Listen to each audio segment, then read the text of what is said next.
அல்லேலூயா. மூன்றாவதாக இயேசு கிறிஸ்து யாருக்காக திரும்பி வருகிறார் என்று சொன்னால், யாருக்காக வருகிறார்? நமக்காக இல்ல, காத்திருந்து விழித்திருக்கிறவர்களுக்காக வருகிறார். அப்ப எல்லாரும் காத்திருக்கிறார்கள், சபை காத்திருக்கிறது. இயேசு கிறிஸ்து எப்போ வருவான்னு காத்திருக்கிறது. இயேசு கிறிஸ்து வருவதற்கு முன்பாக சொல்லப்படுகிற அத்தனை அடையாளங்களும் அங்க நான் நடக்கிறதை நான் பார்த்து கொண்டிருக்கேன். அப்போ இயேசு கிறிஸ்து அத்தனை அடையாளம் நடந்துக்கிறத பார்த்து கொண்டிருக்கிறோம். அப்போ வெறுமனே காத்திருக்கிற சபைக்காக, காத்திருக்கிற தேவ பிள்ளைக்காக இயேசு வரல. காத்திருக்கிறது மட்டும் இல்ல, விழிப்போடு கூட விழித்திருந்து காத்திருக்கிறவர்களாக நாம் இருக்க வேண்டும் என்று ஆண்டு விரும்புகிறார். ஹல்லேலூயா. அப்ப விழிப்போடு கூட நாம் இருக்க வேண்டும் என்று சொல்லி கர்த்தர் விரும்புகிறார். ஆமென். அப்போ விழித்திருக்க வேண்டும் என்று சொன்னால் கொஞ்சம் அவனுடைய செவிகள் திறந்தவளா இருக்கணும். ஏன்னா அந்த எஜமான் வந்து தட்டும் போது அந்த சத்தத்தை என்ன செய்யணும்? அவன் அறிந்தவனாக, அது கேட்ட உடனே கதவை திறக்கிறவனாக இருக்க வேண்டும். ஆமென். நான் போன வாரம் சொன்ன சாமுவேலும் ஏலியும் அதே ஆசரிப்பு கூட்டத்தை தான் படுத்திருந்தார்கள், பக்கத்துல தான் படுத்திருந்தார்கள். ஆனா தேவன் கூப்பிடும் போது, தேவன் தன்னுடைய சத்தத்தை தொனிக்கும் போது அது ஏலிக்கு கேட்கல, சாமுவேலுக்கு கேட்டது. ஆமென். இந்த சாமுவேலுக்கு தேவ சத்தம் கேட்டது. இன்னைக்கு தேவ சத்தம் கேட்கிற ஒரு தேவ பிள்ளைகளாக, சபையாக நாம் இருக்க வேண்டும். அல்லேலூயா.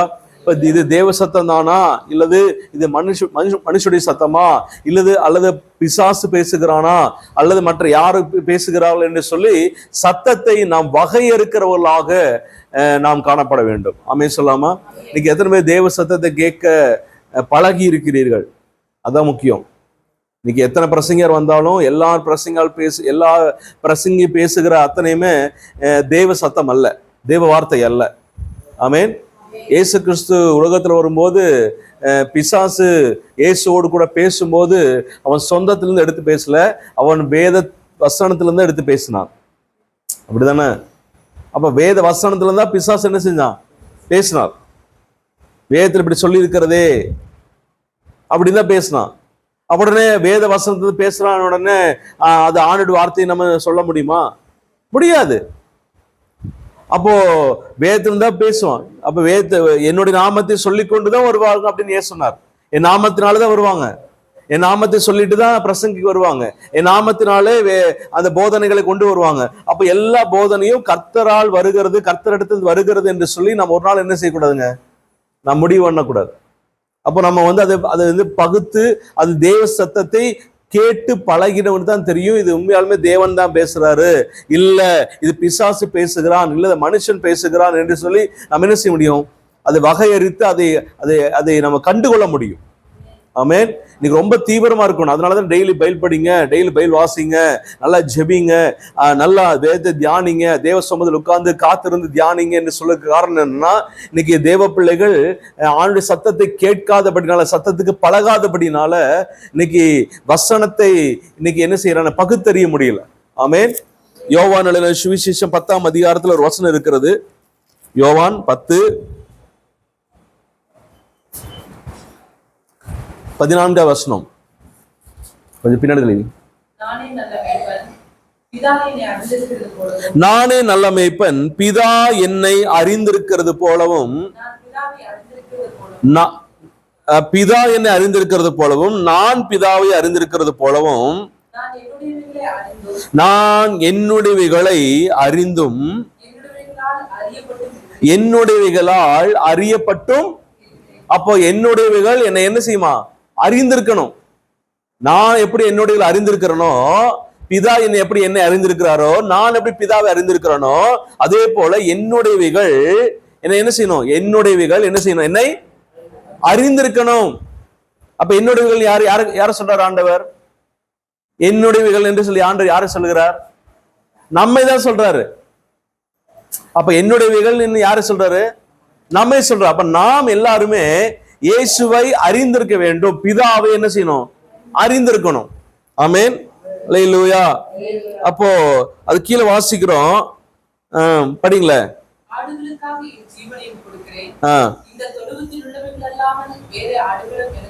போதும். அது கீழே வாசிக்கிறோம் 27 வசனம். என் ஆடுகள் என் சத்தத்துக்கு செவி கொடுக்கிறது. என் ஆடுகள் என் சத்தத்திற்கு செவி கொடுக்கிறது. நான் அவைகளை அறிந்திருக்கிறேன், அவைகள் எனக்கு பின் செல்லுகிறது. அப்போ ஆண்டவர் சொல்றாரு, ஆடுகள் என் சத்தத்துக்கு என்ன செய்தான்? செவி கொடுக்கிறது. அப்ப ஆடுக்கு இது மெய்ப்பன், இது வேலைக்காரன் அப்படின்னு யாருக்கு தெரியும்? ஆட்டுக்கு தெரியும். ஆட்டுக்கு யார் இது வேலைக்காரனா, இல்ல இது கூலிக்காரனா, அல்லது இது நல்ல மெய்ப்பனா, அல்லது இது ஓனாய் சத்தமா, இது மற்ற மிருகத்தினுடைய சத்தமா அப்படின்னு யாருக்கு தெரியும்? ஆடுகள் தெரியும். அப்ப நானும் நீங்களும் ஆடுகளா இருப்போமானால் மெய்ப்பனுடைய சத்தத்தை அறிந்திருக்கிற பிள்ளைகளா நம்ம இருக்கணும். ஆமென். இப்ப மெய்ப்பன் சத்தத்தை என்ன செய்யணும்? கேட்கணும். மெய்ப்பன் எங்கிருந்து பேசுவாரு? மெய்ப்பன் எங்கிருந்து பேசுவாரு? அத எங்கிருந்து பேசுவாரு? மெய்ப்பன் எங்கிருந்து பேசுவாரு?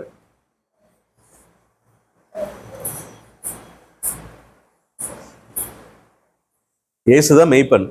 மெய்ப்பன் எங்கிருந்து பேசுவாரு? சொல்லுங்க.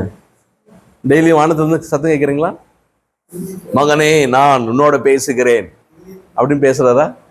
இருதயத்துல நம்முடைய ஆவியிலிருந்து பேசுவார். அப்ப வசனம் வாசிக்கும் போது வசனம் தான் வாசிச்சுட்டு இருப்போம். ஆனா அந்த வசனத்தினுடைய அந்த அந்த அந்த வசனத்துல பேசும்போது ஆண்டவர் இருந்து பேசுறாரு, நம்முடைய ஆவியிலிருந்து பேசுவார். இப்ப பரிசுத்த ஆவியானவர் என்ன செய்யறாரு? போன ஞாயிற்றுக்கிழமை சாயங்காலம் தான் சொன்னேன் நானு. போன ஞாயிற்றுக்கிழமை சாயங்காலம் பேசணும். இப்ப ஆவியானவர் எங்க இருந்து பேசுறாரு? நமக்குள்ள பேசுறாரு, சுட்டி காமிக்கிறார். அப்ப அந்த ஆவியானவர் பேசுகிற சத்தத்தை, உள்ளிருந்து பேசுகிற ஆவியானுடைய சத்தத்தை, இயேசுவின் சத்தத்தை நம்ம என்ன செய்யணும்? கண்டுகொள்ளணும். இது ஆண்டவர் தான் பேசுகிறார், இல்ல இது என்னுடைய சுய சிந்தனை, அல்ல ஏதோ வேற ஏதோ பேசுது அப்படின்னு நம்ம என்ன செய்யணும்? நம்ம வகையறுத்து நம்ம பகுத்து பார்க்கணும். ஆமென். அல்லேலூயா. இன்னைக்கு நம்ம ரொம்ப டேஞ்சரான சூழ்நிலை இருக்கிறோம். ஏன்னா நம்ம சுத்தி நிறைய சத்தம் கேட்குது. சொல்லுங்க. நான் சொல்றேன், மற்ற உலக சத்தத்தை விட பிரசங்க சத்தமே நிறைய கேட்குது. சொல்லுங்க. நிறைய பிரசங்க சத்தம் கேட்குது. அப்ப எல்லா பிரசங்க சத்தம் கேட்கும் போது நீங்க நினைச்ச கூடாது எல்லாமே ஆவியான பேசுறாரு, எல்லாமே தேவன் பேசுறாரு என்ன செய்யக்கூடாதுங்க? நம்ம அதை நம்பிடக்கூடாது, ஏற்றுக்கொள்ளக்கூடாது. அப்போ நீங்க எத்தனை பிரசங்கத்தை கேட்டாலும், ஈவன் நம்ம சபையில போதகர் பேசுகிற பிரசங்கத்தை கேட்டாலும் கூட, நீங்க உங்களுக்குள்ள இருக்கிற ஆவியானவர் உங்களுக்கு என்ன செய்வாரு? அது உறுதிப்படுத்துவார். என்ன செய்வாருங்க? உறுதிப்படுத்துவார். அதுதான் உண்மையான காரியம். இப்ப நானே தவறான பேச முடியுமா இல்லையா? சொல்லுங்க. சான்ஸ் இருக்கு இல்லையா? நானே சுயத்திலிருந்து தவறான வார்த்தைகளை, தவறான போதனைகளை, கள்ள உபதேசங்கள் என்னால பேச முடியுமா இல்லையா? முடியும். அப்ப முடியும் போது அப்ப நீங்கள் நானும் நல்ல வசனத்தை அறிந்தவர்களாக, தேவசத்தம் கேட்கிறவர்களாக, வசனத்தை தியானிக்கிறவர்களாக, இது ஆண்டவர் தான் பேசுவார் என்று சொல்லி நல்ல அறிந்தவர்களா இருப்போமானால் நாம புரிந்து கொள்ள முடியும். இந்த போதகர் பேசுகிறது என்ன வார்த்தை தான்? மனுஷ வார்த்தை தான், கள்ள போதனை தான், இது ஆண்டவர் பேசுகிறது இல்ல அப்படின்னு என்ன செய்ய முடியும்? அறிந்து கொள்ள முடியும். எப்படி சொல்லுங்க? எல்லாமே ஆமா ஆமான்னு போயிடக்கூடாது. ஆமா ஆமா என்ன செய்யக்கூடாது? நம்ம ஏற்றுக்கொள்ளக்கூடாது. அப்போ அதுக்குதான் நம்ம சர்ச்சுக்கு வரும்போது ஒரு வார்த்தை கேட்கும் போது நம்ம என்ன செய்யணும்? ஜோமெண்ட் வரணும். ஆவியானவரே என்னோட பேசுங்க, ஏற்ற வார்த்தை கொடுங்க, எனக்கு நீங்க தான் பேசுகிறேன்னு என்ன செய்யுங்க? உணர்த்துங்க ஆவியானவரே. அது காதுலன்னு கேட்கடவும் சொன்னீங்களே, அது கேட்கத்தக்கதாக, அதை விளங்கிக் கொள்ளத்தக்கதாக, சரியானபடி புரிந்து கொள்ளத்தக்கதாக எனக்கு உதவி செய்யுங்க ஆவியானவர் என்று சொல்லி நம்ம ஆண்டவர்கிட்ட ஒப்புவித்து ஜெபித்து வரும்போது ஆவியானவர் நமக்கு ஏற்ற வார்த்தைகளை என்ன செய்வார்? பேசுகிறத நமக்கு உறுதிப்பாடு கொடுப்பார். நமக்கு உறுதிப்பாடு வரும். ஆமா, இதை நான் பேசுறதான். இப்போ ஆபிரகாமுக்கு ஆண்ட வார்த்தை சொல்றாரு, மகனே உன்னுடைய ஏக சுதனை கொண்டு போய் எனக்கா பலி செலுத்துன்னு சொல்லும் போது அவன் எப்படி தைரியமா போனான்? சொல்லுங்க.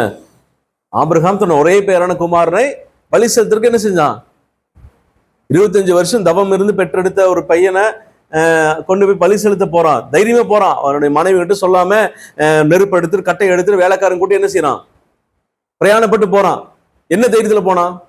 அவனுக்கு தெரியும் இது சொன்னது ஆண்டவர் தான் தெரியும், இது ஆண்டவர் சத்தம் தான் தெரியும். ஆமென் சொல்லுங்க. அப்ப நானும் நீங்களும் ஆண்டவர் சொல்ற சத்தம் தான் கேட்கணும்.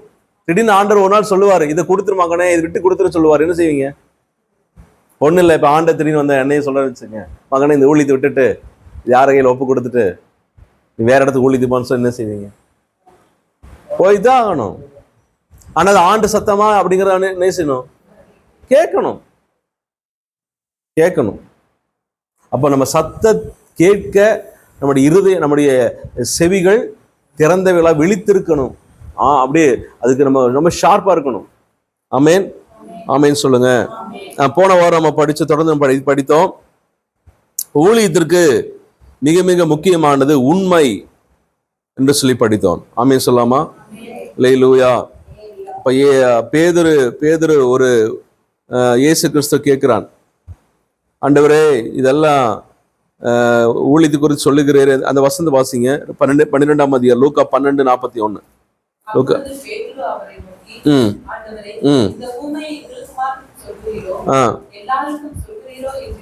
போதும். இந்த ஊமை எங்களுக்கு மட்டும் சொல்றீங்களா?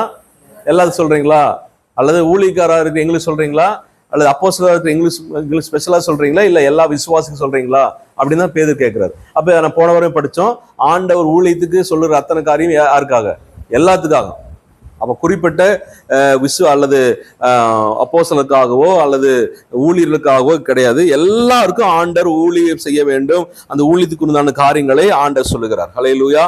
போன வாரமே படிச்சோம், ஆண்டவர் நம்ம எல்லாருமே ராஜரிகமான ஆசாரிய கூட்டமாக கர்த்தர் நம்மை அபிஷேகித்திருக்கிறார்.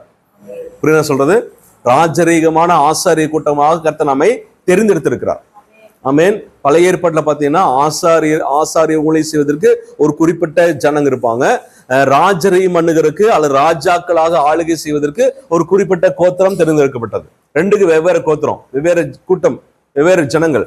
ஆனா புதிய ஏற்பாடு வரும்போது இயேசு கிறிஸ்து மூலமாக மெல்கிசேதேக்கின் முறைப்படி அழைக்கப்பட்டவர், ஏற்படுத்தப்பட்டவராக இயேசு கிறிஸ்து விசுவாசித்து அவர் ஏற்றுக்கொண்ட எல்லாருமே ஆசாரியலுமா இருக்கிறார்கள், ராஜாக்களுமா இருக்கிறார்கள். ஆமே. நம்ம ரெண்டுமே நம்ம தான். யாருங்க? ஆசாரி ஊழியம் செய்யணும், ராஜாக்கள். அப்ப என்ன ஆசாரி ஊழியம்? ஆசாரி ஊழியம் ரெண்டு பேருக்கு இடையில ஆசாரி ஊழியம் செய்யணும். ஒண்ணு தேவனுக்கு செய்யற ஊழியம். என்ன ஊழியம்? தேவனுக்கு ஊழியம் செய்யணும். அப்ப நானும் நீங்களும் ஆசாரியர் அப்படின்னா முதல் ஊழியம் யாருக்குங்க? தேவனுக்கு செய்யணும். இப்ப தேவனுக்கு என்ன செய்யணும் சொல்லுங்க? தூபம் காட்டணும். தேவனுக்கு என்ன செய்யணும்? தூபம் காட்டணும். தேவ சமூகத்துல ஆண்டவரை நம்ம என்ன செய்யணும்? ஆராதிக்கணும். கர்த்தரை தொழுது கொள்ள வேண்டும், கர்த்தரை மகிமைப்படுத்த வேண்டும், கர்த்தரை உயர்த்த வேண்டும். இதெல்லாம் ஆண்டவருக்கு செய்யற ஊழியம். ஆமேன். ஒவ்வொரு நாளும் தேவனை நாம் என்ன செய்யணும்? ஸ்தோத்திரங்கள் செலுத்தி ஆண்டவருக்கு செலுத்த வேண்டிய கனத்தையும் மகிமை கொடுத்து ஆண்டவரை துதித்து ஆராதித்து ஆண்டவருக்கு செலுத்த வேண்டிய நன்றி பலிகளை செலுத்தி ஆண்டவருக்கு செலுத்த வேண்டிய அந்த ஆராதனையை நாம் என்ன செய்யணும். ஆமேன். ரெண்டாவது, மனுஷனுக்கு ஊழியம் செய்யணும்.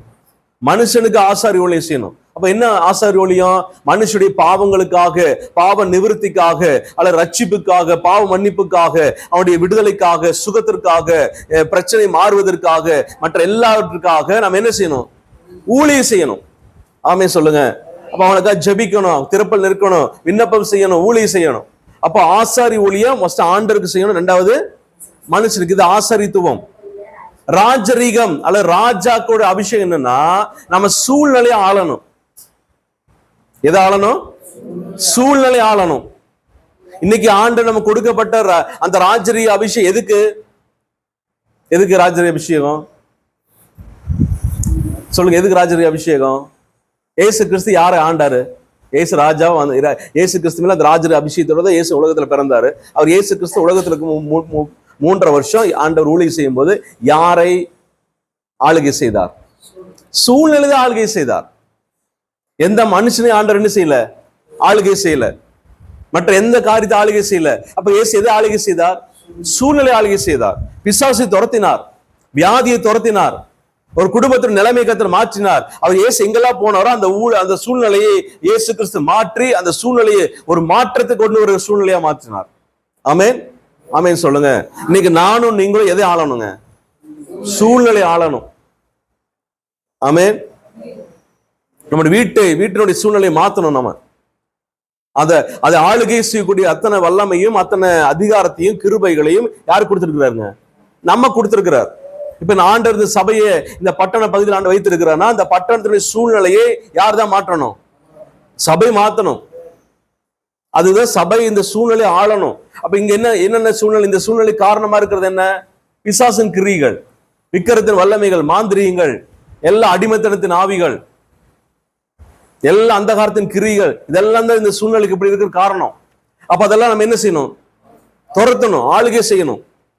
அது நம்முடைய கட்டுப்பாட்டு கீழே இருக்கணும், கண்ட்ரோல் வரணும். ஆமேன். அது ராஜாக்களுடைய அபிஷேகம். ஆமேன் சொல்லுங்க. அது ராஜரீக அபிஷேகம். எத்தனை புரியுது? அப்போ நம்ம ஆசாரியர்களுமா இருக்கிறோம், ராஜாக்களுமாக இருக்கிறோம். ஆமேன். ஆமேன் சொல்லுங்க. இதோட தான் போன வாரம் நிறுத்தணும்னு நினைக்கிறேன். ஆமேன். அந்த வசனத்தை திரும்பி படிச்சிருவோம். 1 பேதுரு 2:9. 1 பேதுரு 2:9. 1 பேதுரு 2:9. நீங்களோ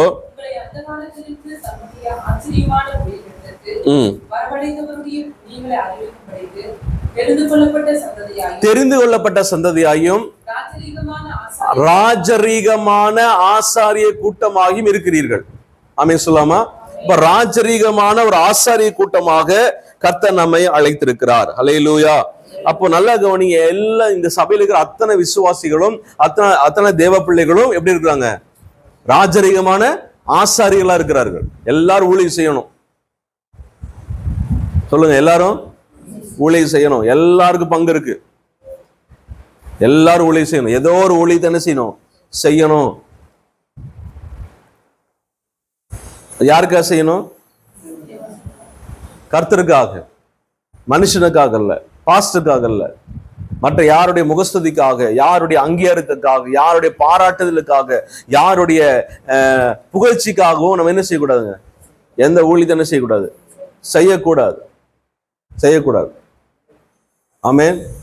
நம்ம ஆண்டவருக்காக உத்தமமாக நம்ம என்ன செய்யணும்? ஊழியம் செய்யணும், உத்தமமா செய்யணும். ஆமென். கர்த்தர் நம்மை அங்கீகரிக்கிறவனமாக நம்ம செய்யணும். அப்போ இயேசு கிறிஸ்து இந்த ஊமையில ஆண்டவர் என்ன சொல்றாருன்னா, ஊழியக்காரன் செய்வதற்கு முதல் தகுதினா உண்மை உள்ளவனாக இருக்க வேண்டும். எப்படி இருக்கணும்? உண்மை.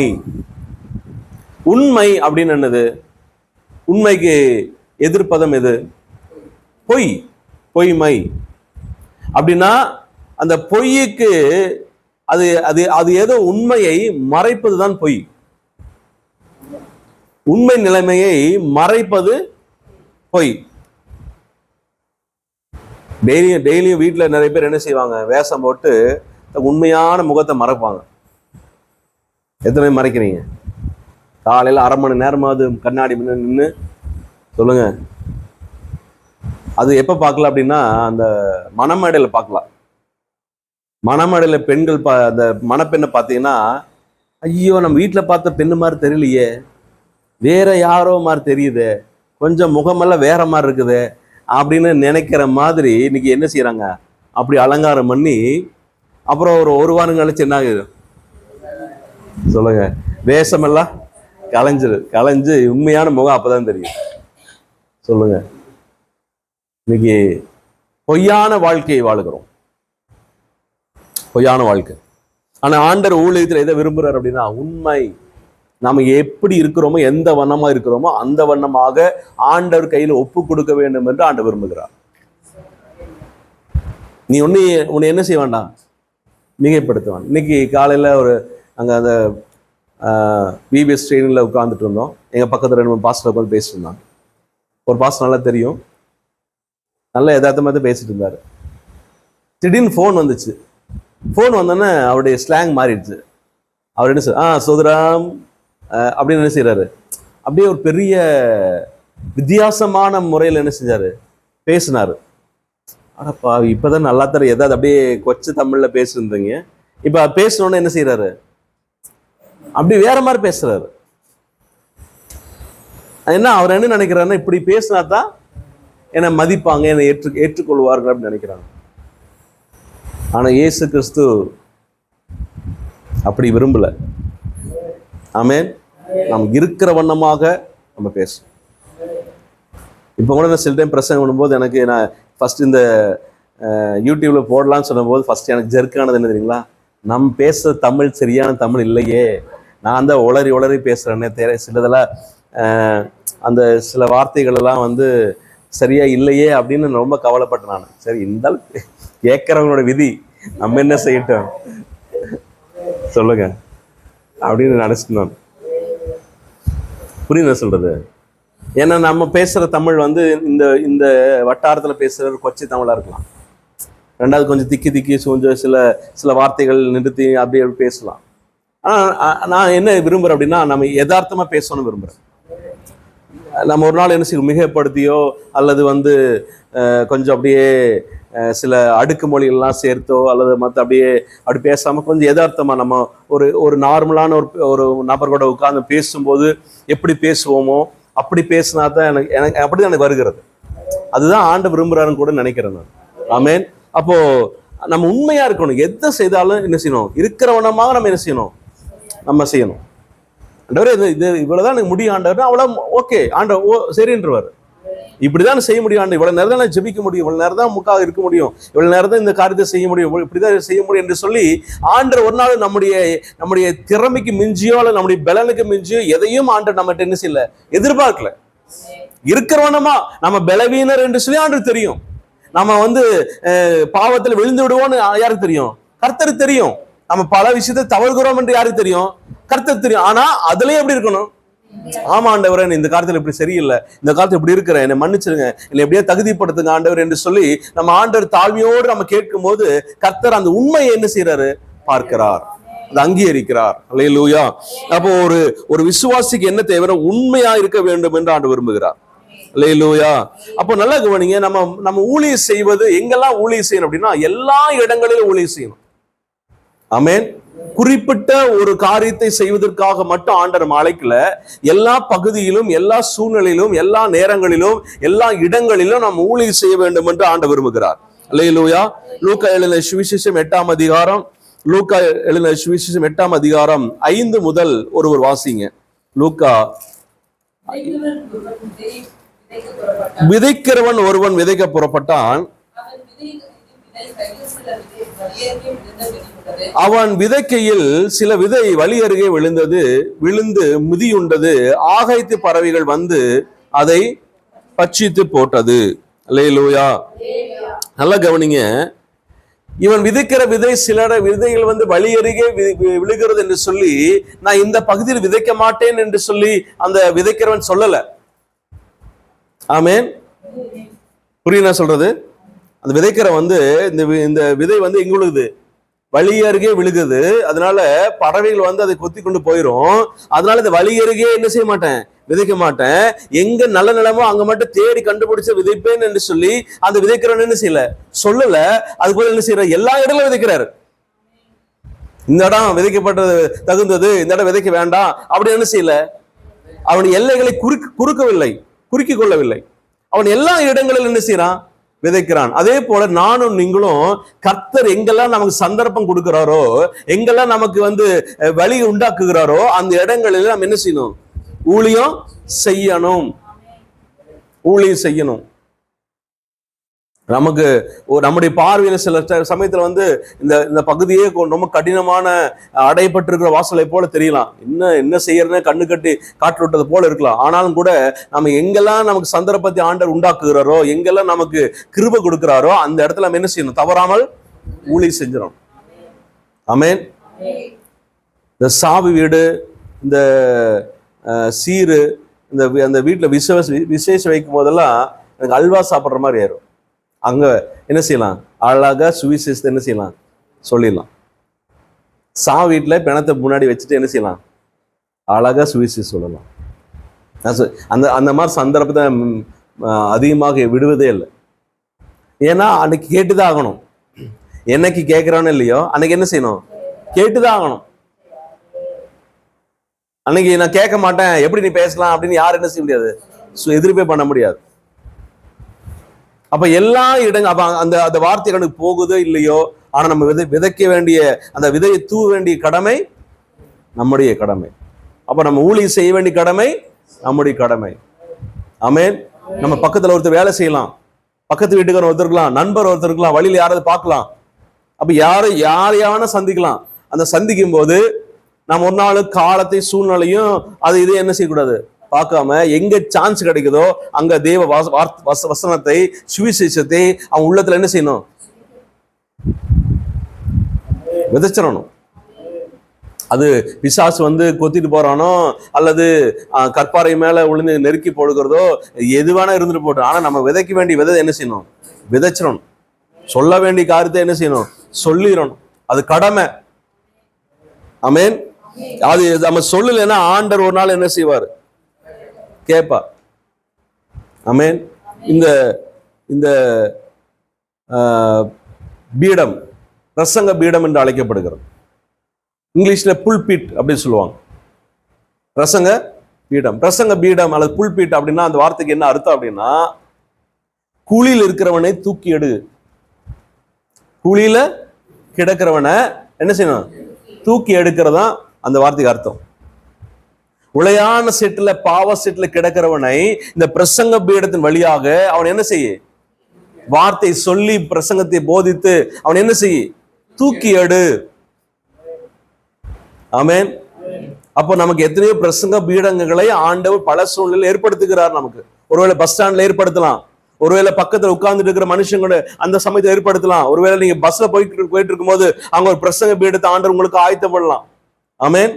சொந்தக்கார வீட்டுக்கு போனா அங்க ஒரு பிரசங்க பீடத்தை உங்களுக்கு ஆண்டவர் என்ன செய்யலாம்? ஆயத்தம் பண்ணலாம். எந்த சமயத்திலும் உங்களுக்கு ஒரே நோக்கம், இந்த மனுஷனை எப்படியாவது குழியில என்ன செய்யணும்? தூக்கி எடுத்துடணும். தேவ சமூகத்தில் அவனை கொண்டு வந்து தேவ பிள்ளை என்ன செய்யணும்? மாற்றிவிட வேண்டும் என்கிற அந்த தீராத ஒரு வாஞ்சை, ஒரு தாகம் நம்மகிட்ட இருந்து கொண்டே இருக்க வேண்டும். அல்லேலூயா சொல்லுங்க.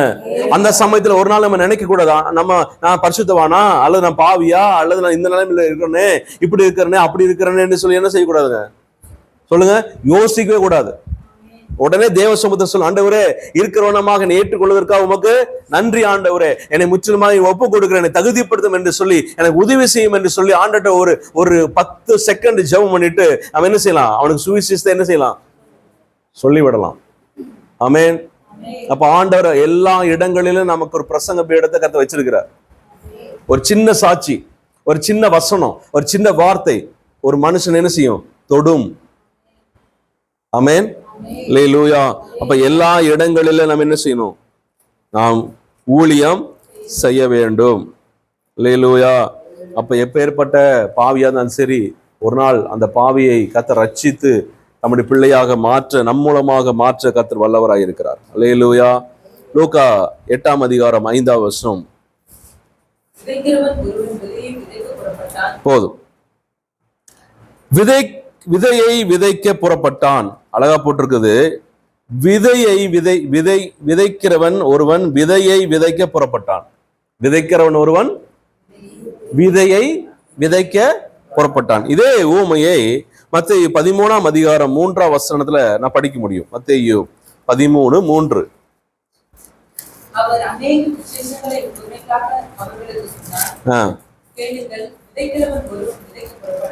விதைக்கிறவன் ஒருவன் விதையை விதைக்க புறப்பட்டான் போடல. அங்க என்ன போட்டிருக்கு? விதையை விதைக்க புறப்பட்டான். ஆனா இங்க என்ன போட்டிருக்கு? விதைக்க புறப்பட்டான். என்ன இல்ல? விதைங்கிற வார்த்தை இல்ல. மத்தேயு 13:3 என்ன இல்ல? விதை அப்படிங்கிற வார்த்தை இல்ல. இதே வசனத்தை மார்க் 4ஆம் அதிகாரம் 3ஆம் வசனத்தை வாசிக்க முடியும். மார்க் 4:3. கேளுங்கள், விதைக்கிறவன் ஒருவன் விதைக்க புறப்பட்டான். அவ்வளவுதான். விதைக்கிறவன் ஒருவன் விதையை விதைக்க புறப்பட்டான் போல, விதைக்க புறப்பட்டான். ஆமென். ஆமென் சொல்லுங்க. அப்போ இந்த மத்தேயு 13ஆம் அதிகாரம் 3ஆம் வசனத்திலையும் மார்க் 4ஆம் அதிகாரம் 3ஆம் வசனத்திலையும் விதை என்கிற வார்த்தை அங்க இல்லை. ஆனா லூக்கா 8ஆம் அதிகாரம் 5ஆம் வசனத்துல அவன் விதையை விதைக்க புறப்பட்டான் என்று அர்த்தம் கொள்ளுகிறது. அல்லேலூயா சொல்லுங்க. அல்லேலூயா. மூல பாஷையில இந்த வசனத்துக்கு எப்படி போட்டிருக்குன்னா, தன் விதையை விதைக்க புறப்பட்டான். His seed, அவனுடைய விதையை விதைக்க புறப்பட்டான் அப்படின்னு தான் மூல பாஷையில எழுதப்பட்டிருக்கிறது. இங்கிலீஷ் பைபிள்லையும் அப்படிதான் இருக்கும். தமிழினுடைய மற்ற மொழிபெயர்ப்பிலையும் இந்த வார்த்தை வருகிறது. அவன் தன் விதையை விதைக்க புறப்பட்டான். இப்ப யாருடைய விதை? தன் விதை. அப்படின்னா தனக்குன்னு ஆண்டவர் ஒவ்வொருவருக்கும் ஸ்பெஷலான ஒரு அழைப்பை, ஒரு தனிப்பட்ட தெரிந்து கொள்ளுதலை ஊழியத்தை குறித்து, நான் சொல்றது ஊழியத்தை குறித்து ஆண்டவர் வைத்திருக்கிறார். அப்ப யாரோட விதை தான் போடணும்? தன் விதை. யாரோட விதை? தன் விதையை விதைக்கணும். ஆண்டவர் எல்லாருக்கும் ஒரு ஒரு ஒரு ரட்சிப்பின் அனுபவத்தை இயேசு கிறிஸ்துவோடு நடக்கிற நிமித்தமாக நமக்கு சில சில சாட்சிகளை ஆண்டவர் எல்லாருக்கும் வைத்திருக்கிறார், கொடுத்திருக்காரு இல்லைங்களா? எத்தனை பேர் சாட்சி சொல்ல முடியும்? ஆண்டவர் எனக்கு இந்த அற்புதம் செய்தார், ஆண்டவருக்கு வாழுகிறபடினால இந்த அனுபவங்கள் எல்லாம் ஆண்டவர் எனக்கு கொடுத்திருக்கிறார் என்று சொல்லி எல்லாருக்குமே சில அனுபவங்கள் உண்டு. அதுதான் உங்களோட விதை. புரியுது என்ன சொல்றது? அதுதான் உங்களோட விதை. அப்ப யாரோட விதை விதைக்கணும்? தன் விதை விதைக்கணும். நான் நிறைய நிறைய அனுபவத்தை சொல்லலாம், நிறைய சாட்சி சொல்லலாம். இந்த சாட்சியே கொண்டு வந்து அப்படியே என்ன செய்யக்கூடாது? சொல்ல புரியுதா? இது யாரோட விதை? ஏன் இல்ல, இது ஏன் விதை? ஏன் விதை கொண்டு வந்து நீங்க விதைக்க கூடாது? ஏன் விதை அப்படியே என்ன செய்யக்கூடாது? நீங்க விதைக்க கூடாது. அப்ப நீங்க என்ன செய்யணும்? உங்களுடைய விதை விதைக்கணும். புரியுதா சொல்றது? அப்ப எல்லா இடங்களும் விதைக்கணும். யாரோட விதை விதைக்கணும்? அவங்களுடைய விதை என்ன? தன் விதை என்ன செய்யணும்? விதைக்கிறவன் விதைக்க வேண்டும். அல்லேலூயா. அப்ப தன் விதையை விதைக்கிறவன் தன் விதையை விதைக்க புறப்பட்டான். அல்லேலூயா. அப்போ அவனுடைய விதை, அவனுக்கு ஸ்பெஷலாக கர்த்தர் கொடுத்த விதை, அதில் தான் அங்க வல்லமை இருக்கு. அதில் தான் என்ன இருக்கு? வல்லமை இருக்கு. இப்போ ஆண்டவர் எல்லாருக்கும் போய் சுவிசேஷம் சொல்லிட்டு ஆண்டவர் சும்மா அப்படியே சில காரியத்தில் அப்படியே விவரித்து சொல்லவே இல்லை. அப்ப நம்ம என்ன செய்யணும்? ஒன்றும் இல்லை. இப்போ இயேசு கிறிஸ்து உலகத்துல வாழ்ந்த போது எல்லாருக்கும் சுகம் கொடுத்தாரு. எல்லாருக்கும் என்ன கொடுத்தாரு? நிறைய பேர் சுகம் கொடுத்தாரு, நிறைய பேருக்கு அற்புதம் செஞ்சார். அவங்க என்ன செஞ்சாங்க தெரியுமா? என்ன சொன்னாங்க? அவங்களுக்கு ஆண்டவர் என்ன செஞ்சாரோ, அவர்களுக்கு ஆண்டவர் என்ன மாற்றத்தை கொடுத்தாரோ, என்னென்ன அற்புதங்களை செய்தாரோ, என்னென்ன அதிசயங்களை செய்தாரோ, அதை என்ன செஞ்சாங்க? அந்த ஊருக்கே சொல்லி, அந்த சமாரிய ஸ்திரீ பாருங்க, தன்னை குறித்து அந்த மெசியா சொன்ன உடனே அந்த ஊருக்குள்ள ஓடி ஊருக்கு அத்தனை ஜனத்தை என்ன செய்யணும்? கூட்டிட்டு வந்துட்டான். தன் விதை. ஆமென். ஒரு நாள் நீங்க வந்து எங்க பாஸ்டர் இப்படி சொன்னாரு, அந்த ஊழியக்காரர் இப்படி சொன்னாங்க, அந்த நபருக்கு இப்படி சொன்னாங்க, அவங்களுக்கு இப்படி நடந்துச்சு, இவங்களுக்கு நம்ம சொல்ல விட யார் சொல்லணும்? அல்லேலூயா சொல்லுங்க. ஆண்டவர் நம்ம சபை குறித்து ஆண்டவர் ஏவர் ஒரு காரியம் என்னன்னா, நம்ம அதிகமா ஒரு விஷயத்துக்காக ஜெபிக்கணும் ஆண்டு விரும்புறாரு. என்னன்னா, நம்ம சபையில ஒரு அற்புதம் அடையாளம் நடக்கணும். என்ன நடக்கணும்? ஒரு அற்புத அடையாளம் நடக்கணும். ஒரு வியாதி, ஒரு பெரிய வியாதி என்ன செய்யணும்? சுகமாகணும். ஒரு பிசாசின் கிரியை அழியணும். ஒரு பெரிய மாற்றம் என்ன செய்யணும்? உண்டாகணும். இது வரைக்கும் கேள்விப்படாத ஒரு அதிசயத்தை நம்ம சபையில என்ன செய்யணும்? நடக்கணும். ஆண்டவர் நீங்க நம்ம அதுக்காக ஜெபிக்கணும். அல்லேலூயா சொல்லுங்க. நம்ம ஒரு நிமிஷம் கண்ண முடிச்சோம். ஆண்டவரே, எங்க சபைக்குள்ள ஒரு அற்புதம் நடக்கட்டும் ஏசப்பா, ஒரு அற்புத அடையாளம் நடக்கட்டும் ஆண்டவரே. பிதாவாகிய தேவனே, இயேசு கிறிஸ்துவின் நாமத்தினால நம்முடைய சமூகத்தில் வருகிறோம். இந்த ஊழியத்தில் அற்புதம் நடக்கட்டும் ஆண்டவரே. வியாதி எல்லாம் சுகமாகட்டும் ஆண்டவரே. பிசாசின் கீழில் ஓடட்டும் இயேசுவின் நாமத்தினால. அல்லேலூயா. தீராத பிரச்சனைகள் ஒரு நொடி பொழுது எங்க சபையில வந்து மாறட்டும் ராஜா. ஒரு அதிசயமா நண்டாகட்டும் ஆண்டவரே. ஒரு அடையாளத்தோடு கூட, ஒரு அடையாளத்தோடு தேவ அற்புதம் நடைபெறுவதாக ராஜா. அல்லேலூயா, அல்லேலூயா. அது கூட நபர்களை கொண்டு வருவீராக ராஜா. தேவன் கிரியை செய்வீராக. ஆவியானவர் கிரியை செய்வதமா ஜெபிக்கிறோம் ஆண்டவரே. எல்லா தடைகளை உடைத்து ஜெபிக்கிறோம். பரிசுத்த ஆவியான தாமே வழிநடத்துவீராக. உம்முடைய கரத்தை ஒப்பு கொடுக்கிறோம். அற்புத அடையாளங்கள் சபை நடுவில் செய்ய போறதுக்காக இயேசுவே உமக்கு நன்றி, நன்றி, நன்றி, நன்றி ஆண்டவரே. உம்முடைய நாமத்தை மேம்படுத்த போறதுக்காக நன்றி ஆண்டவரே. நீ கிரியை செய்ய போறதுக்காக நன்றி செலுத்துகிறோம் ஆண்டவரே. Thank you Father, thank you Master, thank you Master. இயேசு கிறிஸ்துவின் நாமத்தில் பிதாவே. ஒரு அற்புதம் நடந்துச்சு வச்சுங்க, அவன் சும்மா இருக்க மாட்டான். ஆமென். ஒரே ஒரு அற்புதம் தான். பல பேர் நம்ம பல முறை பல நாள் சொன்ன சுவிசேஷத்தை விட ஒரு அற்புதம் மிக வல்லமை வாய்ந்தது. ஆமென். அப்ப நம்ம எல்லாருமே ஜெபிக்கணும். ஆண்டவரே, எங்க சபையில என்ன செய்யுங்க? ஒரு அற்புதம் செய்யுங்க, ஒரு அடையாளத்தை செய்யுங்க. இது வரைக்கும் நான் காணாத கேள்விப்படாத ஒரு காரியத்தை என்ன செய்யுங்க? செய்யுங்க. ஏன் நான் சொல்றேன் அப்படின்னா, நம்ம சபை குறித்து அப்படிப்பட்ட வெளிப்பாடு வாக்குத்தத்தம் உண்டு. நம்ம சபையில் அப்படி நடக்கும், அப்படி நடக்க போகிறது என்கிற வெளிப்பாடு ஏற்கனவே கர்த்தர் பல முறை என்ன இருக்காரு? சொல்லியிருக்கிறார், உரைத்திருக்கிறார். அல்லேலூயா. இந்த சபையை தேடி கேட்டு வழி கேட்டு இந்த சபைக்கு ஓடி வருகிற நிறைய ஜனங்கள் வருவார்கள். ஆமென். நாம் ஒருமித்து கர்த்தர் நாமத்தை மகிமைக்கென்று நம்ம ஜெபிக்க ஜெபிக்க ஜெபிக்க கர்த்தருடைய பெரிதான வல்லம் இறங்கும். அநேக அற்புத அடையாளங்கள் கர்த்தர் செய்ய கர்த்தர் உண்மையிலவராக இருக்கிறார். ஆமென். அல்லேலூயா சொல்லுங்க. அப்ப தன் விதையை நாம் என்ன செய்யணும்? விதைக்கணும். ஆமென். தன் விதை விதைக்கணும். அடுத்தவன் விதையை என்ன செய்யக்கூடாது? விதைக்க கூடாது. லூக்கா 8ஆம் அதிகாரம் 8-9 வசனங்கள்.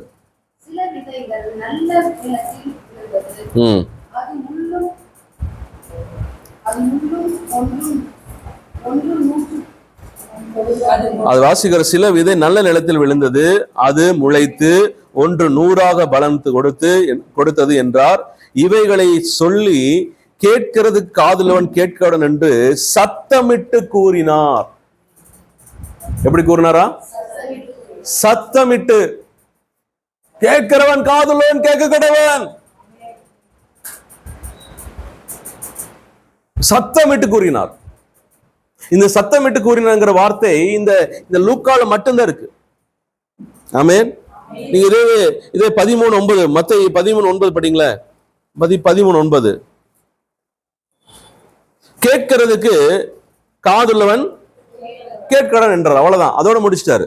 அதே மார்க் 9:4-9 படிங்க. மார்க் 4:9 அவ்வளவுதான். அங்க சத்தமிட்டு கூறினார் போடல.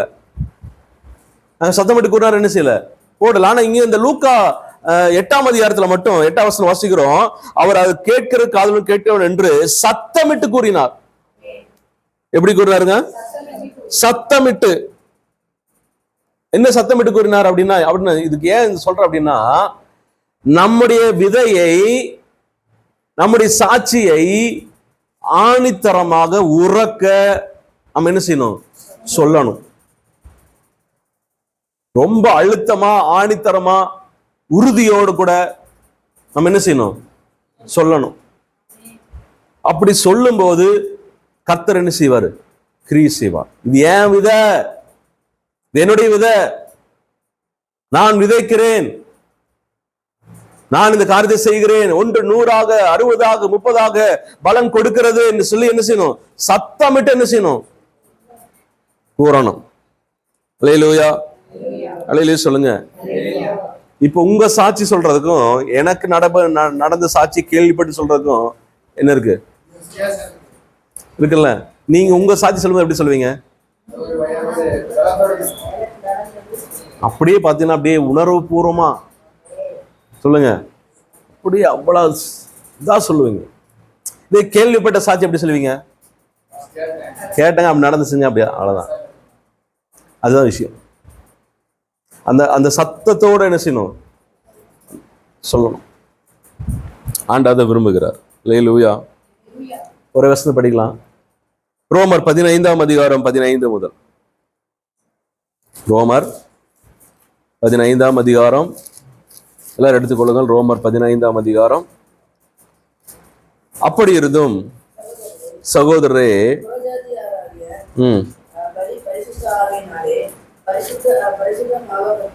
தேவனுக்கு பிரியமான பலியாகும்படிக்கு நான் தேவனுடைய சுவிசேஷ ஊழியத்தை நடத்தும்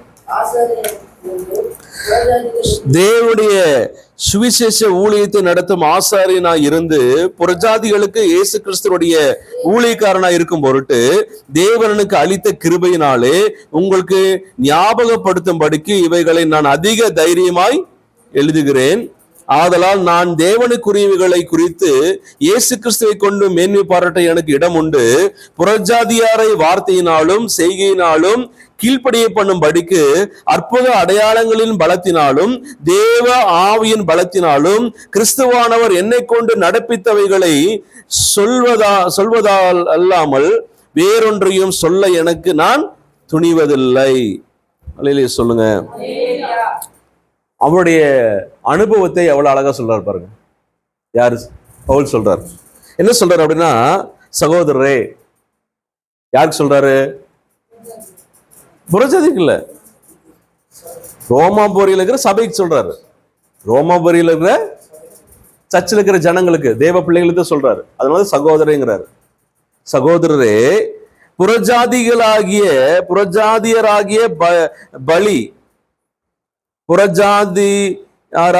பலி பரிசுத்த ஆவியினாலே பரிசுத்தமாக்கப்பட்டு. அப்படின்னா புறஜாதிகள் செலுத்துகிற பலி, புறஜாதிகள் ஆண்டவர் அறியாத ஆண்டவரே ஸ்தோத்திரம் சொல்றாங்களே, அத பலி. ஆலயத்துல என்ன செய்யறாங்க, காணிக்கை போடுறாங்களே, அது பலி.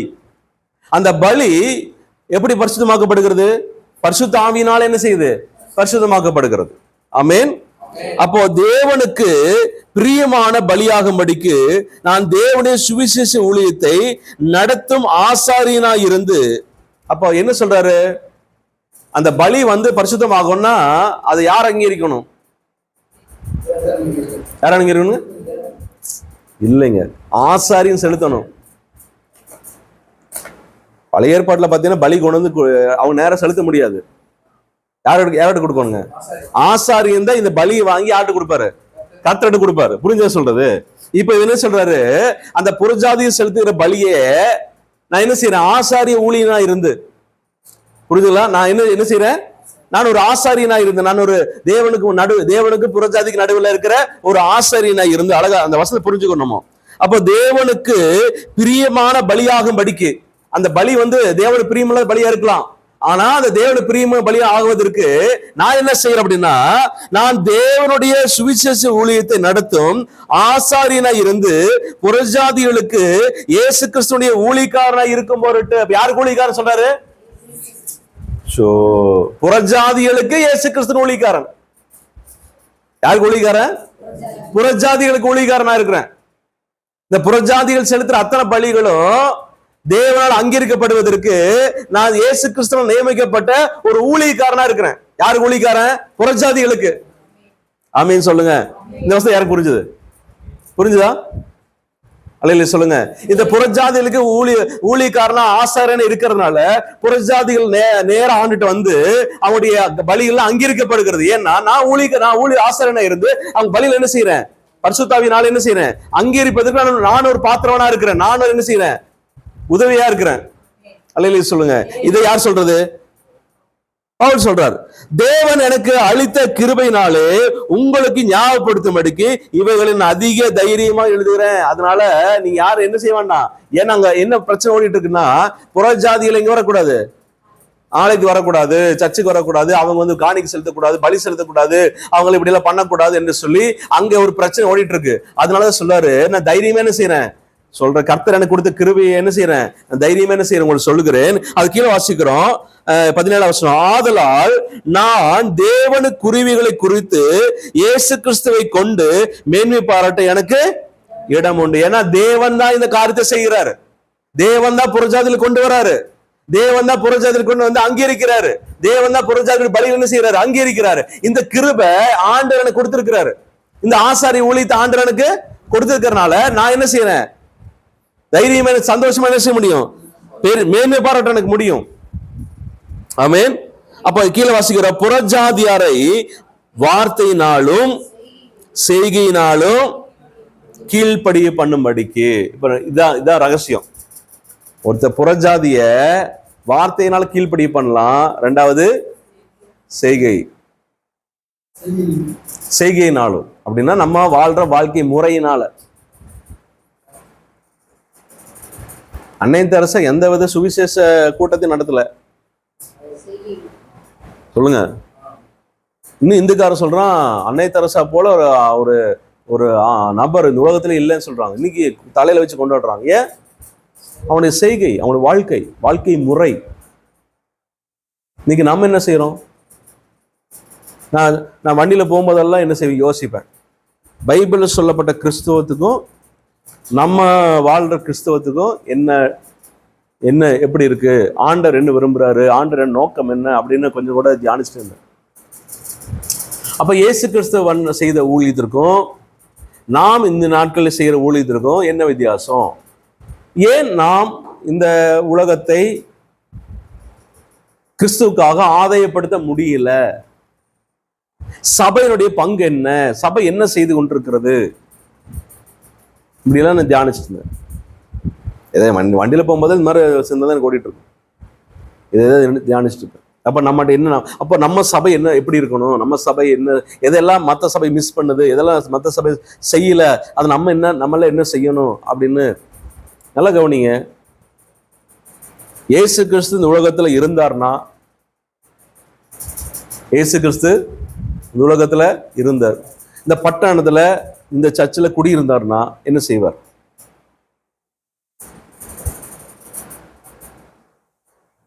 இந்த பட்டணத்துல இயேசு என்ன செய்யறாரு? இந்த சர்ச்சை தான் என்ன செய்யறாரு? குடியிருக்கிறாரு. இங்க ஒரு பெட்டு, அவருடைய ரூம், இங்கதான் தங்கி இருக்கிறாரு. அந்த ரூம்ல சாப்பாடு செஞ்சு சாப்பிட்டு இங்க தங்கி இருக்கிறாரு. அவர் ஊழியம் செஞ்சாருன்னா என்ன ஊழியம் செய்வார்? என்ன பதர்?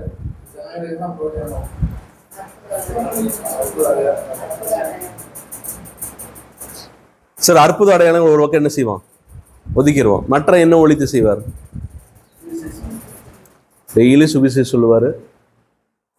ரெண்டாவது சொல்லுங்க, என்னெல்லாம் உதவி செய்ய முடியுமோ அத்தனை உதவியும் என்ன செய்வார்? சொல்லுங்க, அத்தனை உதவி என்ன செய்வார்? செய்வார். இந்த பட்டணமே நம்ம சர்ச்சு வாசல தான் நிற்கும். அவர் ஊழியம் செஞ்சார்னா இந்த பட்டணம் எங்க தான் நிற்குங்க?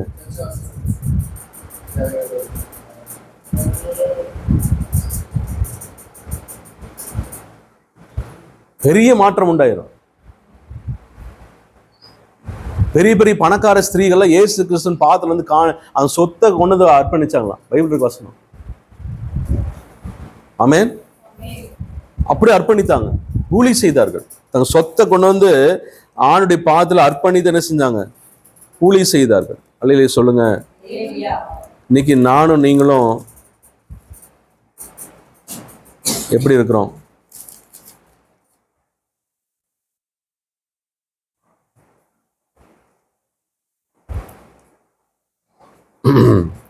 லூக்கா 8ஆம் அதிகாரம்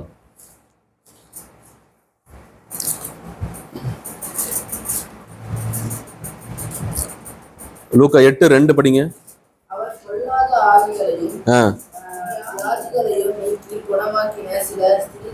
சில ஸ்திரீகளும். அப்ப இயேசு கிறிஸ்து நிறைய பேருக்கு சுகம் கொடுத்தார். அதுல சில ஸ்திரீகளும்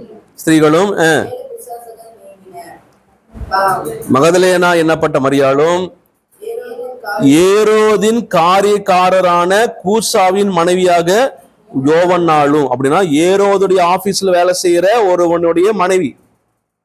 அந்த மனைவி பேர் என்ன? யோவன்னாலும் சூசன்னாலும் தங்கள் ஆஸ்திகளால். அப்படின்னு அவங்களுக்கு இருக்கிற பெரிய சொத்துக்கள், ஆஸ்தியின் ஆஸ்திகளால் போதும். யாருக்கு ஊழியம் செஞ்சாங்களா? யாருக்கு ஊழியம் செஞ்சாங்க? இயேசுவுக்கு ஊழியம் செஞ்சாங்க. ஆஸ்திகள்னா அவங்களுக்கு எவ்வளவு வருமானம் வந்திருக்கும், எவ்வளவு ஆஸ்திகள் இருக்கும் சொல்லுங்க. ஆஸ்திகளால் அவருக்கு என்ன செஞ்சாங்க? ஊழியம் செய்து கொண்டு வந்த மற்ற அநேகம் ஸ்திரீகளும் அவருடனே இருந்தார்கள். அப்ப இயேசுவோட எத்தனை பேர் இருந்தாங்க பாருங்க. பிரியமானவர்களே, இந்த மாசம் வாடகை கட்ட வேண்டும், 10,000 ரூபாய் தேவைப்படுகிறது, எல்லாரும் ஜெபித்துக் கொள்ளுங்கள் அப்படின்னு இயேசு என்ன செய்யல? சொல்லவே மாட்டாரு. சொல்லுங்க, சொல்லவே இல்லை. நாம் இந்த கூட்டத்தை நடத்த போகிறோம், நம்ம சொல்றோமே இத்தனை தேவைப்படுகிறது, மனதில் ஏவற்படி என்ன செய்யுங்கள் அப்படின்னு என்ன செய்யல? இயேசுலாம் சொல்லல. சொல்லுங்க. அவங்களாம் ஆஸ்திகளை கொண்டு வந்து இயேசுவின் பாதத்துல வச்சு அவருக்கு ஊழியம் செய்தார்கள். அதான் அவருடைய ஊழியம், அதான் இயேசுவின் ஊழியம். இந்த ஊழியத்தை நம்ம செய்யணும்னு விரும்புறாரு. இப்ப இயேசுக்கு பதிலா யார் இருக்கிறார்? நம்ம தான் இருக்கிறோம். அப்ப இயேசுக்கு பதிலாக நாம் தான் ஊழியம் செய்து கொண்டிருக்கிறோம். அவருடைய ஊழியத்தை தொடர்ந்து செய்து கொண்டிருக்கிறோம். யாருடைய ஊழியம்? இயேசுவின் ஊழியத்தை நம்ம செஞ்சுட்டு இருப்போம். இப்போ இயேசுவை போல நம்ம ஊழியம் செய்யணும் விரும்புறாரு. அல்லேலூயா சொல்லுங்க. ஆனா நாம என்ன செய்யறோம்? அப்ப இயேசுவை போல ஊழியம் செய்வதற்கு ஆண்டவர் என்னென்ன கொடுத்திருக்கிறாரு? எல்லாமே கொடுத்திருக்காரு. புரியுது சொல்றது? அவரை போல ஊழியம் செய்வதற்கு உண்டான அத்தனை கிருபைகளையும் பலனையும் வல்லமையும் எல்லா ஞானத்தையும் நமக்கு கையில் கொடுத்திருக்கிறார். சொல்லுங்க. கொடுத்துட்டு நான் எப்படி ஊழியம் செய்யணுங்கிற அந்த மாடல், அந்த அந்த மாதிரி கூட நம்ம காட்டிட்டு போயிட்டாரு. புரியுதா சொல்றது? புதுசா நம்ம ஒண்ணும் செய்ய போறது இல்ல, அந்த மாதிரி மட்டும் என்னது செய்தா போதும். ஆனா நம்முடைய எண்ணம், நம்முடைய யோசனை, நம்முடைய கவலை, நம்முடைய பாரம், நம்முடைய காரியம் என்ன இருக்கு?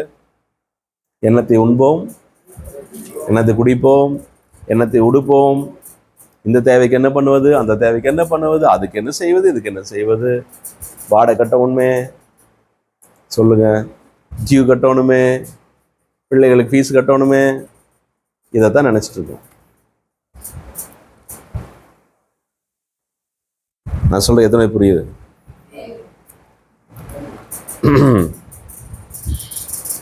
பவுல் சொல்றாரு, புறஜாதிகளை ஆதாயம் பண்றதுன்னு பெருசல்லப்பா, வாயின் வார்த்தை, அவனுடைய நடக்கையும் உன்னுடைய அதில் போட்டுக்குது தேவ. அது 18 வருஷம் வச்சுக்கிறோம். ரோமர் 15:18 புறஜாதியாரை வார்த்தையினாலும் செய்கையினாலும் கீழ்ப்படிய பண்ணும்படிக்கு. அப்ப இயேசு கிறிஸ்து அந்த ஸ்திரீகள் எப்படி கீழ்ப்படிய பண்ணாரு? வாழ்ந்து காமிச்சாரு. அவர் ஊழியம் செய்து காண்பித்தார். நீங்க நானும் நீங்களும் என்ன செய்யணும்? நீங்க நினைக்கிறீங்களா நம்ம சபையில இருக்கிற என்ன நடக்குது, என்ன பேசுறோம், என்ன பண்றோன்னு இந்த பட்டணத்துக்கு யாருக்குமே தெரியாது நினைக்கிறீங்களா? சொல்லுங்க. நம்ம என்ன பண்றோம் அப்படிங்கறத சுத்திக்கிற அத்தனை பேருக்கும் தெரியும், எல்லாருக்கும் தெரியும். யார் சர்ச்சுக்கு வர்றான், யார் சர்ச்சு விட்டு போனா, சர்ச்சில் என்ன பிரச்சனை நடக்குது, இந்த சர்ச்சனுடைய காரியம் என்ன, அத்தனை பேருக்கு என்ன செய்யுங்க தெரியும். அப்ப பாக்குறாங்கல்ல. அப்ப நம்ம நடக்கை, நம்முடைய பேச்சு, நம்முடைய சுவாபம் கரெக்டா இருந்துச்சுன்னா அவங்க என்ன செய்வாங்க? நமக்கு கீழ்ப்படிவாங்க. அவங்க நமக்கு என்ன செய்வாங்க? நம்ம சொல்றதை என்ன செய்வாங்க? கீழ்ப்படிவாங்க. நம்ம சொல்றது என்ன செய்வாங்க? கேட்பாங்கன்னு அர்த்தம். நம்ம சொல்ற சுவிசேஷத்தை அவங்க என்ன செய்வாங்க? கேட்பார்கள் அர்த்தம். இன்னைக்கு பக்கத்து வீட்டார் நம்ம சுவிசேஷம் சொன்னா கேட்க மாட்டேங்கிறான். ஏன் நண்பர் சொன்னா கேட்க மாட்டேங்கிறான்? நம்மதான். ஆனா பவுல் என்ன சொல்றாரு? நான் கரெக்டா நடக்கிறதுனால நான் பிரசங்கம் பண்ணா புறஜாதி என்ன செய்யறான்? கேட்கிறான். ஒரு இந்து கோயில்ல போய் இப்ப பவுல் பிரசங்கம் பண்ணாரு. அறியப்படாத தேவனுக்குன்னு ஒரு தலைப்புல வச்சு என்ன செய்யறான்? பிரசங்கம் பண்ணி முடிச்சு என்ன நினைச்சீங்களா? அவனுக்கு தூபம் கட்ட ஆரம்பிச்சிட்டாங்க. மாலை போட்டு அவன் என்ன செஞ்சாங்க? கடவுள் மாதிரி தூபம் கட்ட ஆரம்பிச்சிட்டாங்க. ஏப்பா நானும் மனுஷன் தாப்பா அப்படின்னு யார் சொன்னது? பவுல் சொன்னான். இப்ப புறஜாதியார் தான் அவன். அங்க ஒரு பெரிய சபை உண்டானது. ஆமென் சொல்லுங்க. அப்ப கீழே தொடர்ந்து வாசிக்கிறோம். அற்புத அடையாளங்களின் பலத்தினாலும். அப்ப முதல்ல நம்முடைய நடக்கை இருக்கணும். ரெண்டாவது என்ன நடக்கணும்? அற்புத அடையாளம் நடக்கணும். இப்ப நம்ம ஜெபித்தோம். அந்த அற்புத அடையாளங்கள் நம்ம சபையில் நடந்தாலே போதும், அதே 1000 சுவிசேஷம் சொல்வதற்கு சமமாயிரும். ஆமென். அப்போ அற்புத அடையாளங்களின் பலத்தினாலும் தேவ ஆவியின் பலத்தினாலும் கிறிஸ்துவானவர் என்னை கொண்டு நடப்பித்தவைகளை சொல்வதல்லாமல் வேறொன்றையும் சொல்ல நான். அப்ப ஆண்டவர் என்னை கொண்டு என்ன செய்யறாரோ, ஆண்டவர் என்னெல்லாம் செய்யறாரோ அதை என்ன செய்யறேன்? சொல்லிட்டு இருக்கிறேன். அது கீழே வாசிக்கிறோம். இப்படி எருசலேம் துவங்கி சுற்றிலும் இல்லிரிக்கம் தேசம் வரைக்கும் கிறிஸ்துவின் சுவிசேஷத்தை பூரணமாய் பிரசங்கித்திருக்கிறேன். மேலும் அவருடைய செய்தியை அறியாதிருந்தவர்கள் காண்பார்கள் என்றும் கேள்விப்படாதிருந்தவர்கள் உணர்ந்து கொள்வார் என்றும் எழுதியிருக்கிறபடியே நான் மற்றொருவனுடைய அஸ்திபாரத்தின் மேல் கட்டாதபடிக்கு கிறிஸ்துவுடைய நாமம் சொல்லப்பட்டிராத இடங்களிலே சுவிசேஷத்தை அறிவிக்கும்படி நாடுகிறேன். அல்லேலூயா சொல்லுங்க. மற்றவன் மோட்டா அஸ்திபாரத்தில் நம்ம என்ன செய்யக்கூடாதுங்க? ஓடவே கூடாது. நமக்குன்னு ஒரு வார்த்தை கொடுத்திருக்கார், நமக்குன்னு ஒரு அனுபவத்தை கொடுத்திருக்கிறார், நமக்குன்னு ஒரு சுவிசேஷத்தை கொடுத்திருக்கிறார், நமக்குன்னு ஒரு வார்த்தையை கொடுத்திருக்கிறார். அதை உறக்க சொல்லிட்டு போயிட்டே இருக்கணும். புரியுது நான் சொல்றது? மற்றவங்களுடைய பிரசங்கத்தை, மற்றவங்களுடைய காரியத்தை முக்கியத்துவப்படுத்தாம நமக்குன்னு ஒரு தியானத்தை, நமக்குன்னு ஒரு வெளிப்பாடுகளை, நமக்குன்னு ஒரு அனுபவத்தை, நமக்குன்னு ஒரு சுவிசேஷ வார்த்தைகளை கர்த்தர் நம்ம எல்லாருக்குள்ள வைத்திருக்கிறார். ஆமென். அதை நம்ம என்ன செய்யணும்? பிரசாப்படுத்தணும். எத்தனை புரியுது நான் சொல்றது? அல்லேலூயா. நம்ம இருக்கிற வண்ணமா சொன்னா போதுங்க. நான் ஒன்னும் ஆண்டவர் நம்மகிட்ட எதிர்பார்க்கல. மிகைப்படுத்தல ஒன்றும் சொல்ல வேண்டாம். இருக்கிறது உள்ளதபடி சொல்லணும். ஆண்டவர் செய்வார். ஆண்டவர் பிரச்சனை என்ன செய்வார்? மாத்துவார். உங்களுக்கு நிம்மதி தருவார். உங்களுக்கு ஆசீர்வாதம் கொடுப்பார். ஆண்டவர் உங்களை தூக்கி எடுப்பார். எப்ப ஏற்பட்ட நிலைமையிலிருந்து கர்த்தனால முடியாத காரியம் ஒண்ணும் இல்லை என்று சொல்லி நம்ம அவளுக்கு என்ன செய்யணும்? சொல்லணும். உறுதியோடு கூட என்ன செய்யணும்? சொல்லணும். ஆமென். இன்னைக்கு மத்தியானம் பேசிட்டு இருக்கும்போது அந்த பாஸ்டர் சொன்னாரு, உங்களோட பேசும்போது, பாஸ்டர் இங்க பட்டணத்துல ஒரு பாஸ்டர் வந்து ஊழி சென்று நான் சொன்னேன், ஊழியத்துக்கு போகும்போது சொன்னேன், நீ அங்க போகாத, ஏற்கனவே இத்தனை சபை அங்க இருக்கு, அங்க போய் நீ என்ன செய்யாத, ஊழியம் செய்யாத. நான் சொன்ன பாஸ்டர், நான் வார்த்தை என்ன செய்யல, கேட்கவே இல்லை, என்ன செய்யறாரு. அதனால நம்ம என்ன செய்யக்கூடாது, மற்றவங்க சபையில போறவங்க காரணம் இல்லாம இங்க வந்தாங்கன்னா அவங்கள என்ன செய்யக்கூடாது, அனுமதிக்க கூடாது. ஏன்னா அவங்க வேற ஒரு இடத்துல அஸ்திபாரம் போடப்பட்டவங்க, வேற ஒரு சபையில அவங்க அஸ்திபாரம் போட்டிருப்பாங்க. அப்ப இங்க வந்தாங்கன்னா காரணம் இல்லாம இங்க வரக்கூடாது. காரணத்தோட வந்தா ரெண்டு விஷயம். ஆனா காரணம் இல்லாம என்ன செய்யக்கூடாது. நானும் இன்னொரு சபையில தான் வந்திருக்கிறேன். சொல்லுங்க, இங்க இருந்து ஆண்டவர் என்ன, இங்க வந்து ஆண்டவர் என்ன நாட்டிருக்கிறான்னு காரணத்தோட வச்சிருக்கிறார் ஆண்டவர். ஆமென். அப்ப நம்ம எல்லாரும் வெவ்வேறு சபையில கூட இருந்திருக்கலாம், இங்க எல்லாமே அப்படிதான் இருக்கிறோம். அப்ப எல்லாரும் இங்க வந்து ஒண்ணு நினைச்சிருக்கோம்னா காரணத்தோட வச்சிருக்கிறார். ஆமென். ஆனா காரணம் இல்லாம என்ன செய்யக்கூடாது, வந்தார்னா அது ஆண்ட கேள்வி கேட்பார். அதே போல் நம்ம சபையில இருந்து காரணம் இல்லாம என்ன செய்யக்கூடாது, வெளியே போகக்கூடாது. வேற ஒரு விசுவாசி வீட்டுக்கு போய் இன்னொருத்த போட்டு அஸ்திபாரத்தம் எல்லாம் என்ன செய்யக்கூடாதுங்க, கட்டக்கூடாது. அப்ப நமக்குன்னு ஒரு அனுபவத்தை கருத்தை கொடுத்திருக்கிறார், நமக்குன்னு ஒரு சுவிசேஷத்தை கொடுத்திருக்கிறார், நமக்கு ஒரு விதையை கருத்தை கொடுத்திருக்கிறார். அதை கொண்டு வந்து நம்ம என்ன செய்யணும், தன் விதையை விதைக்கணும். எத்தனை பிரயோஜனமா இருக்கு. இதனுடைய காரியத்தை தொடர்ந்து நம்ம அடுத்த வாரம் என்ன செய்வோம், தியானிக்க நமக்கு உதவி செய்வாராக. அல்லேலூயா. அல்லேலூயா சொல்லுங்க. அப்போ உண்மையா ஊழியம் செய்யணும். இன்னைக்கு அந்த உண்மையா ஊழியம் செய்யறதுக்குன்னு இன்னைக்கு சில வித்தியாசமான விளக்கங்களை கேட்டிருக்கோம். ஆமென். நம்ம யார் கண்களை மூடி ஜெபிப்போம்.